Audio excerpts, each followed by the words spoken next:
À la une de l'actualité ce soir, la fermeté du gouvernement burkinabé dans la crise entre les Kogluego et les Dozo de l'ouest du Burkina. Simon Compaoré était ce matin à Bobo Dioulasso pour signifier la position de l'exécutif aux deux parties.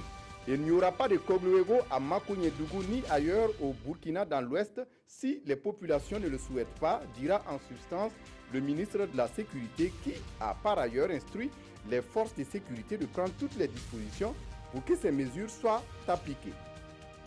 À Pama, dans l'est du Burkina, ce double braquage les 3 et 4 janvier dernier. Bilan, une personne tuée et une somme d'argent d'environ 7 millions de francs CFA emportés par les bandits.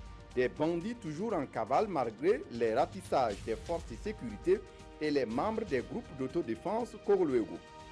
Et puis en Côte d'Ivoire, un mouvement de protestation de militaires a éclaté ce vendredi à Bouaké avant de s'étendre à la mi-journée aux villes de Daloa dans le centre-ouest et Korogo dans le nord. Ce sont des éléments des rebelles intégrés à l'armée qui seraient à l'origine de ces troubles. Et puis dans le journal également, immersion dans l'univers des démarcheurs ou encore appelés coxers. Ils sont nombreux à vous accoster dans les marchés pour vous proposer des articles qu'ils ne possèdent pas. Comment agissent-ils et quels sont leurs rapports avec les commerçants? Gros plan sur ces agents commerciaux d'un autre type. Ce sont là les titres du 20h. Mesdames, Messieurs, bonsoir et ravi de vous retrouver.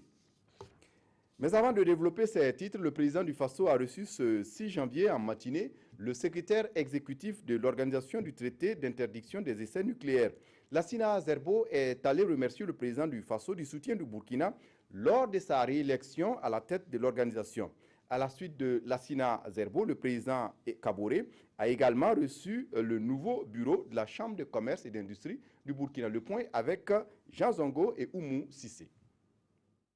La relance du secteur économique au centre des échanges entre Rochmark Christian Kaboré et le nouveau bureau consulaire de la Chambre de commerce et d'industrie du Burkina Faso. Mahamadi Sawadogo et les 21 membres de son équipe sont venus rassurer le président du Faso de leur volonté d'accompagner le gouvernement dans la mise en œuvre du PN2ES. Il a été également question avec le chef de l'État du plan de mandature 2016-2021 de la Chambre de commerce. Donc pour 2017 spécifiquement, nous avons d'abord la réconciliation des mondes des affaires avec elle-même. La Chambre a prévu des investissements dans les régions comme Bobo et comme Ouagadougou. Puis au niveau donc, de la création de l'emploi, nous avons des programmes à l'endroit des jeunes et le développement du secteur informel. Après le bureau consulaire, c'est au tour du secrétaire exécutif de l'Organisation du traité d'intervention des essais nucléaires d'être reçu par le président du Faso. Lassina Zerbo vient remercier le chef de l'État qui a été d'un grand apport pour sa réélection et lui présenter les grands chantiers de l'organisation. Quand on est réélu, c'est parce que justement les États vous réitèrent leur confiance et donc on va essayer de continuer dans le cadre de la non-prolifération des armes de destruction massive qui est notre travail premier et faire en sorte que la surveillance est faite de façon effective. Lassina Zerbo se dit prête à apporter son expertise aux étudiants en ce qui concerne les recherches sur les essais nucléaires.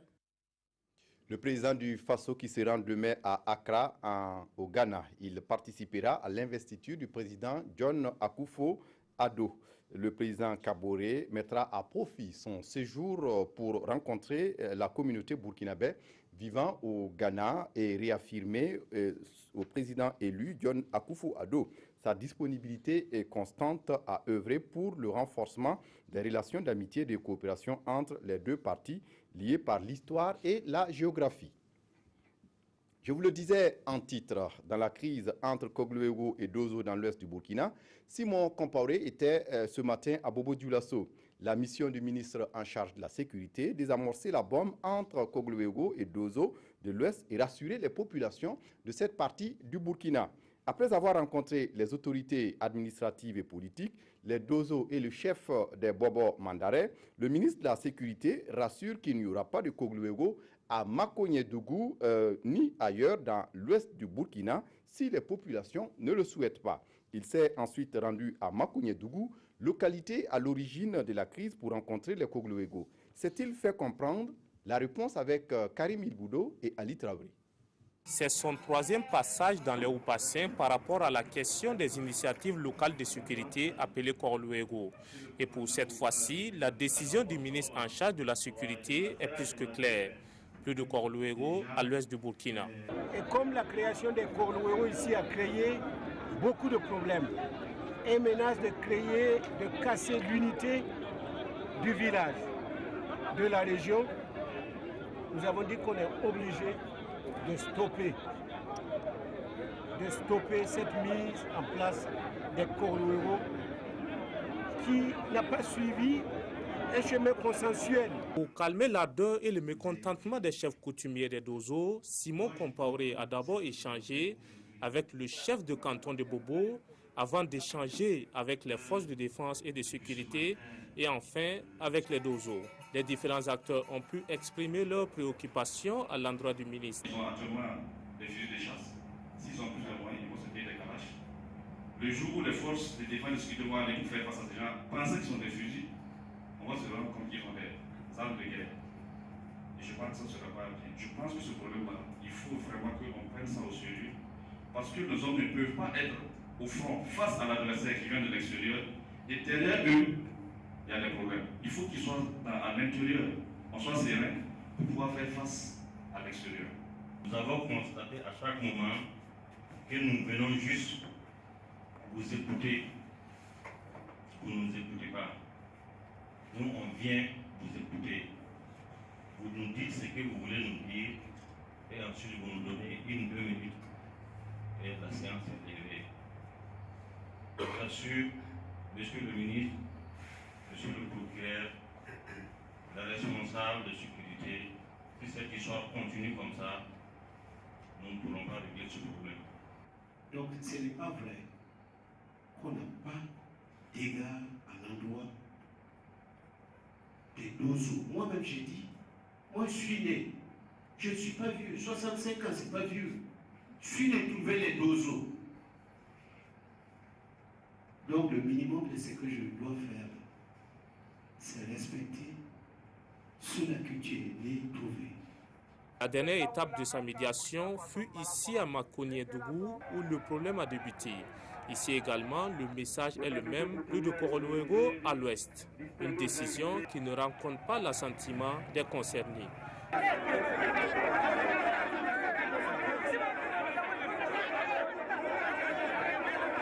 Malgré ce mécontentement, la décision du ministre en charge de la sécurité est ferme.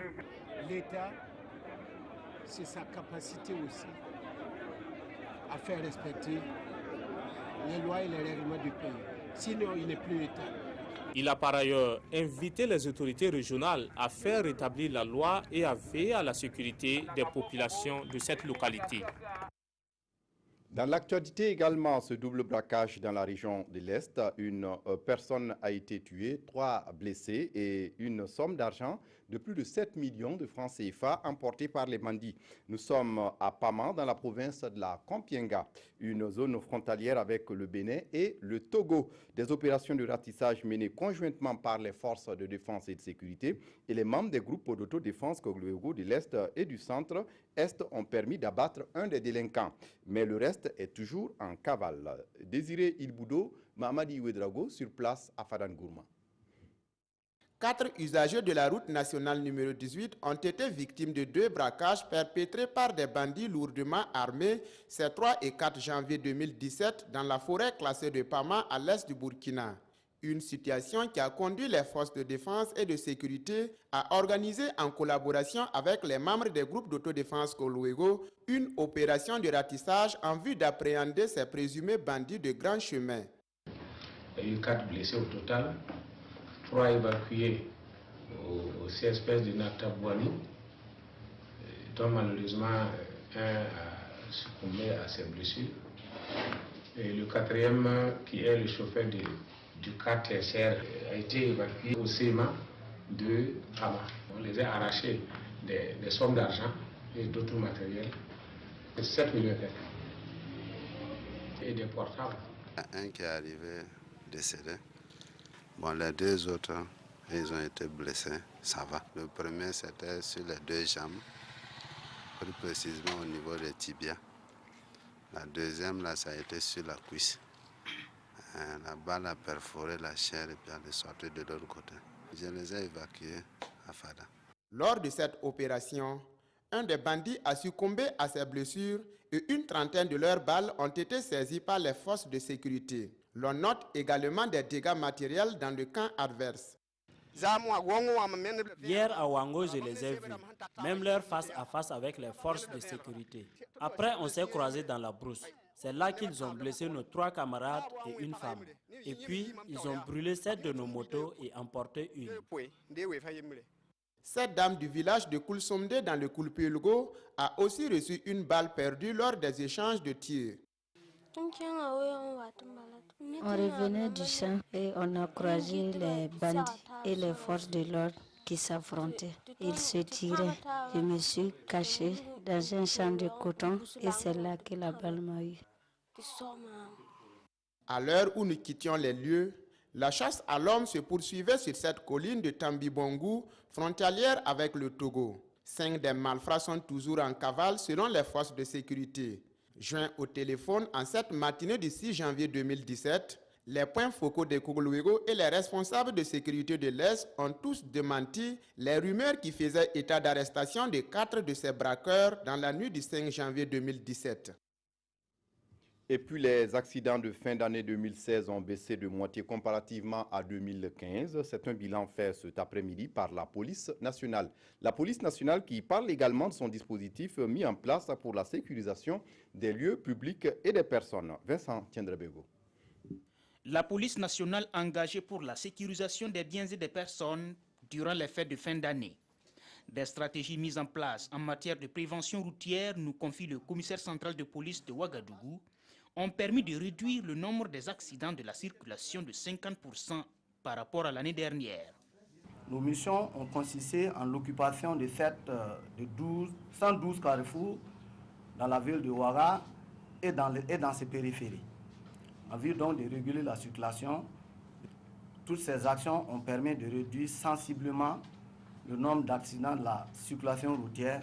Durant leur patrouille dans les zones dites criminogènes, 43 personnes sont appréhendées, des engins saisis et même des cartouches abandonnées par des délinquants en fuite. Un réseau de 9 délinquants composé d'élèves en majorité et dont la moyenne d'âge est comprise entre 15 et 20 ans a également été démantelé. Les investigations ont permis de saisir les objets suivants. 2 pistolets automatiques de marque Fatih, calibre 7,65 mm, 2 revolvers dont l'un n'était pas en état de fonctionnement. Le commissaire de police, Irnou Kambiré, se félicite des résultats de son unité. Le flic relève cependant des efforts à fournir pour un strict respect de l'interdiction des pétards pendant les fêtes de fin d'année. Procès de militaires soupçonnés de libérer les généraux Djibril Bassolé et Gilbert Diendiené, un procès ouvert ce matin. Ce vendredi donc, devant le tribunal militaire, une dizaine de présumés ont livré leur version des faits. Le point avec Zoubaviel David Dabiré. À l'ouverture de ce procès, 10 présumés coupables à la barre, en l'occurrence, les caporaux Alexis Mamboné, Ousmane Savadogo et d'autres soldats de première classe.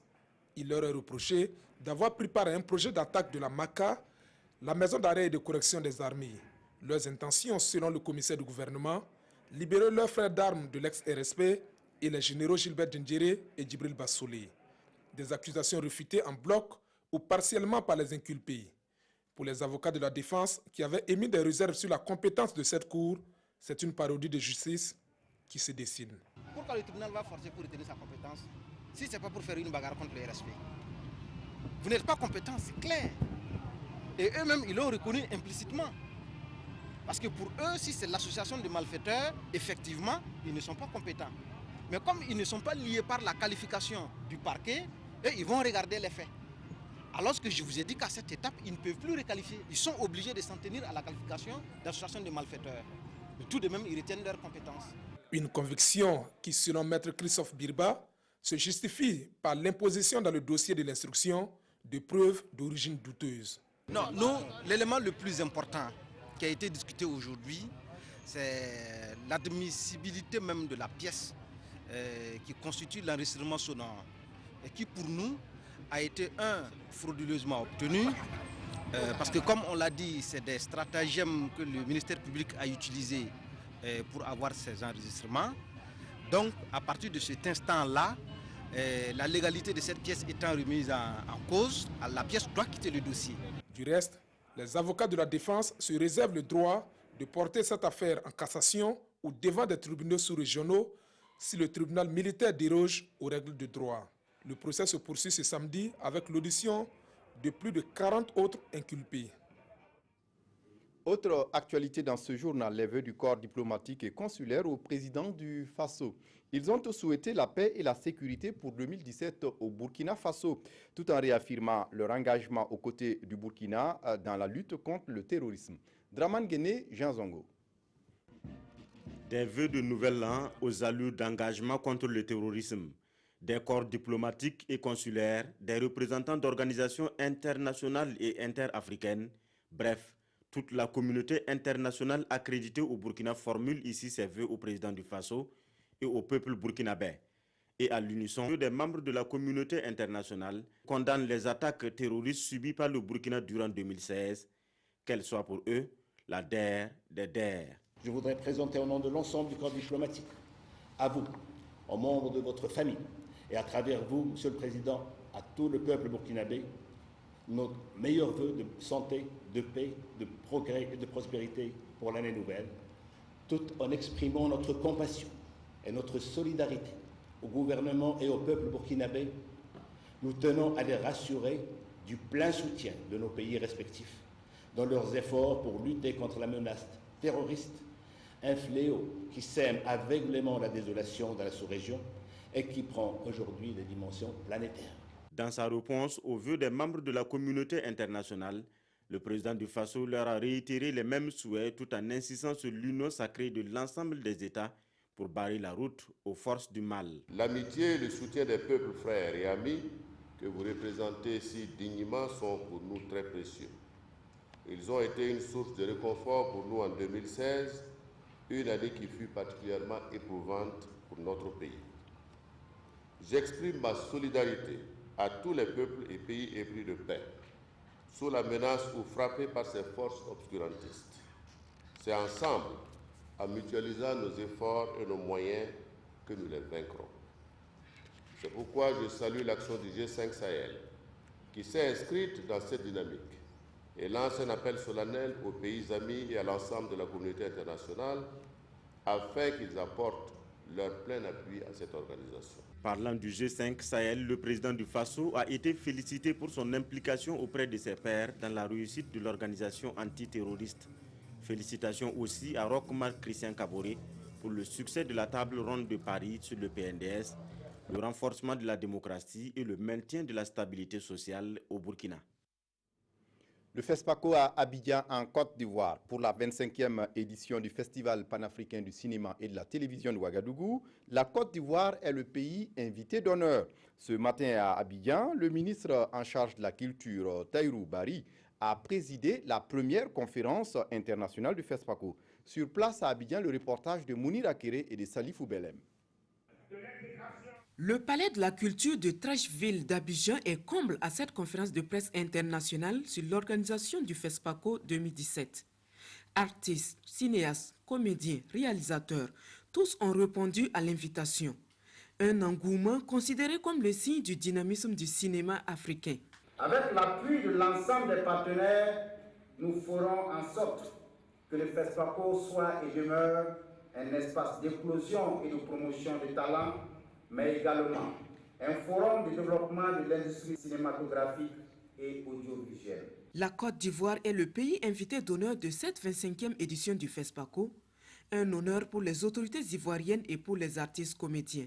Je puis vous assurer que la Côte d'Ivoire pourra montrer la richesse et la diversité de son patrimoine culturel et cinématographique en présentant des films, de longs métrages, de courts-métrages, de documentaires.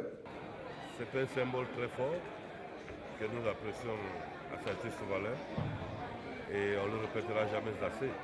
La Côte d'Ivoire et le Burkina, que cela plaise à quelqu'un ou que cela ne plaise pas, sont deux pays frères. La 25e édition du FESPACO est prévue du 25 février au 4 mars prochain. 20 films se disputeront les talents du Yenenga, dont 3 films ivoiriens. Pour le compte du Burkina, il y a La Forêt de Niolo de Adama Rwamba, Frontière de Apolline Traoré et Tombe de Tahirou Tassere Ouedraogo. Alpha Blondy, la star ivoirienne du reggae, est attendue pour la cérémonie d'ouverture.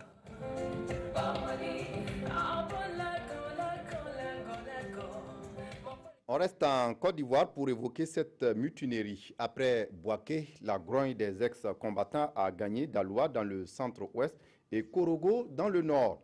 Les mutins exigent le paiement de 5 millions de francs CFA qui leur auraient été promises par le pouvoir actuel.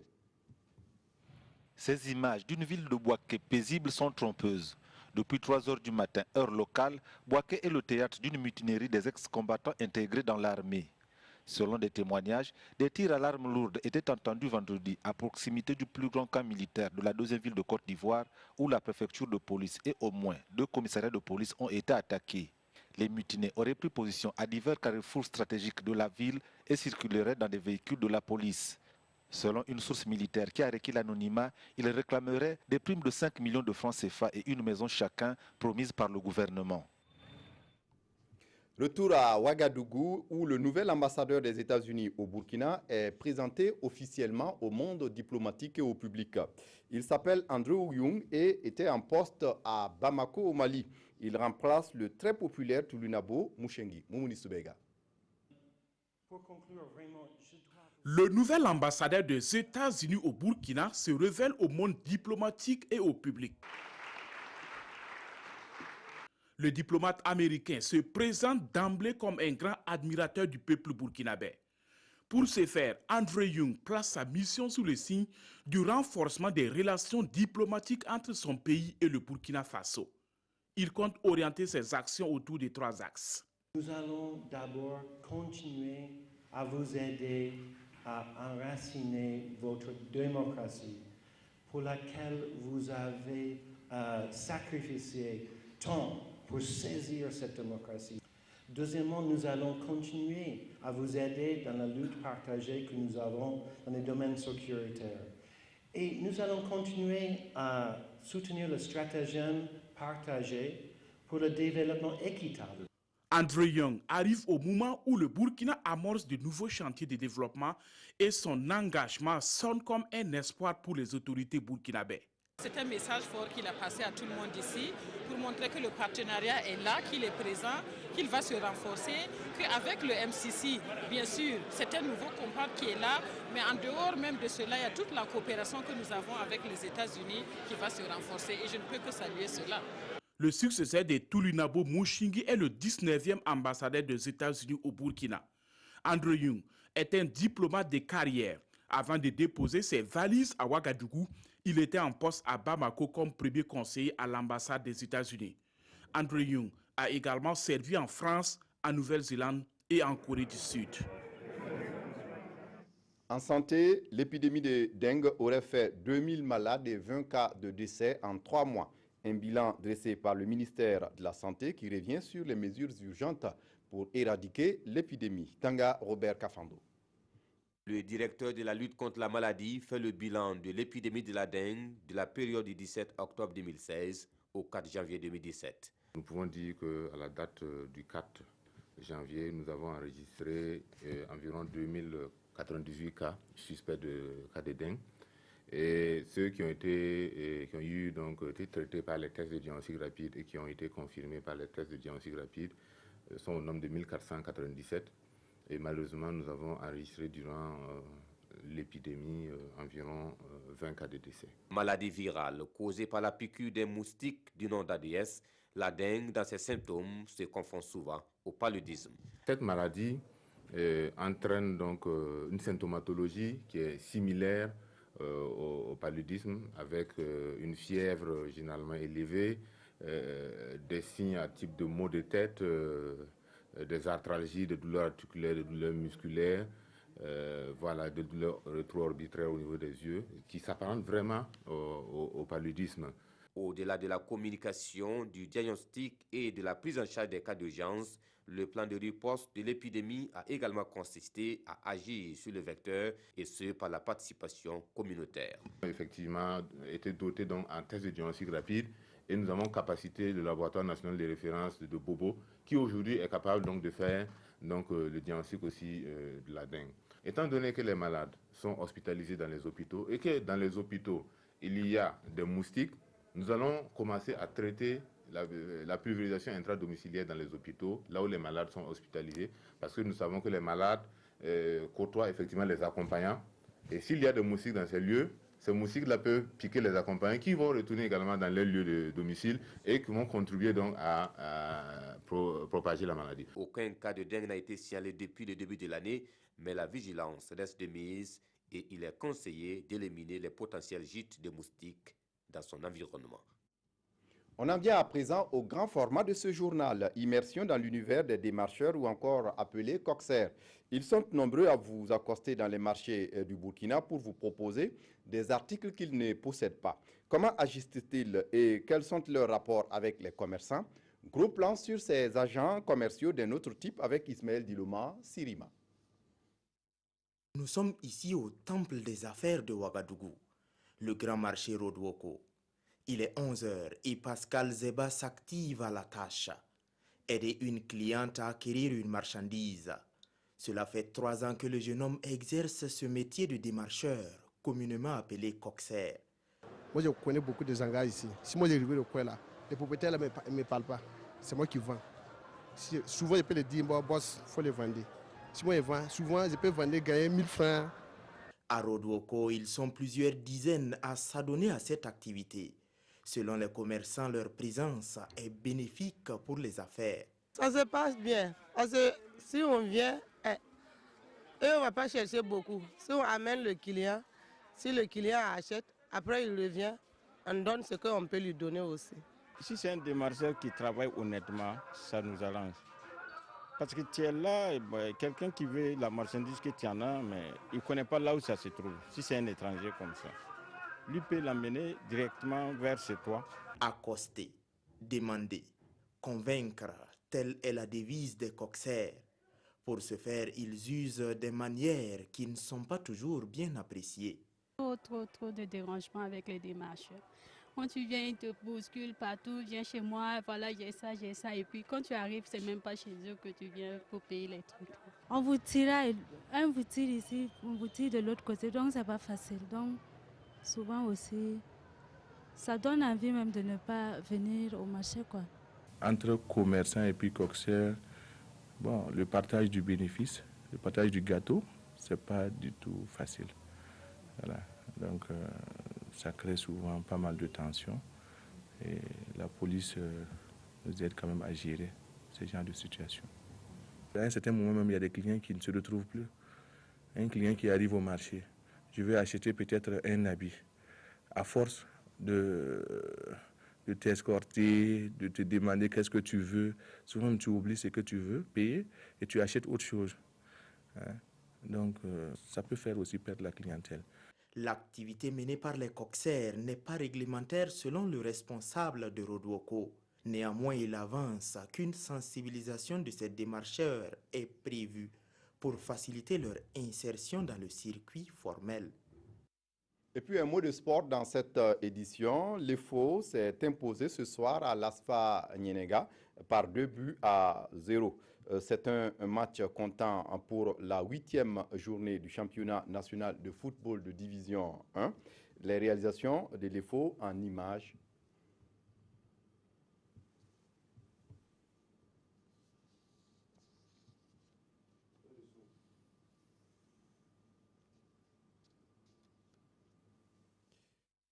Ce journal avec la revue de presse des quotidiens, une lecture croisée des quotidiens de ce vendredi avec Aimé Solange Guigma. Les parutions du jour font le compte-rendu du procès de la tentative d'attaque de la MACA dans leur colonne. Citoyen nous apprend que les compétences de la justice militaire sont au cœur des débats. La défense explique que le pays préconise le renvoi du dossier au tribunal civil pour la simple raison que les infractions commises sont des délits de droit commun. Elle dénonce également une violation de la Constitution, souligne ce journal. Assailli par des exceptions, le tribunal se dépêtre, indique l'observateur Palga. Il a rejeté l'ensemble des exceptions soulevées par les avocats, à savoir les exceptions d'incompétence, de nullité et d'inconstitutionnalité. Après ce rejet, l'audience reprend aujourd'hui, notifie le quotidien. Même si les avocats de la défense s'insurgent contre ce verdict, car selon eux, la loi n'a pas été dite, nous précise aujourd'hui au Faso. De nouveaux éléments dans l'affaire des Kogluego à l'ouest du pays. Pendant que notre temps se demande bien si les dozos vont-ils passer à l'acte, si ce n'est le cas, l'Express du Faso nous confie que la situation est tout de même tendue.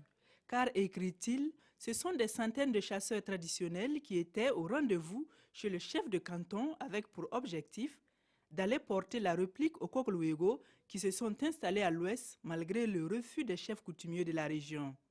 C'est ainsi que le gouverneur de la région des Hauts-Bassins, Antoine Athiou, a été dépêché pour appeler les dozos à la retenue. Le quotidien ajoute que la gendarmerie a encerclé le village de Makoyadougou afin d'empêcher un affrontement entre Dozo et Kogluego. D'après ce journal, Simon Compaoré, ministre en charge de la sécurité intérieure, effectuera un déplacement aujourd'hui à Karangasso-Vigué pour tenter de calmer la situation. C'est tout pour ce journal. Merci de votre attention. Très bonne suite de programmes sur la RTB. Au revoir.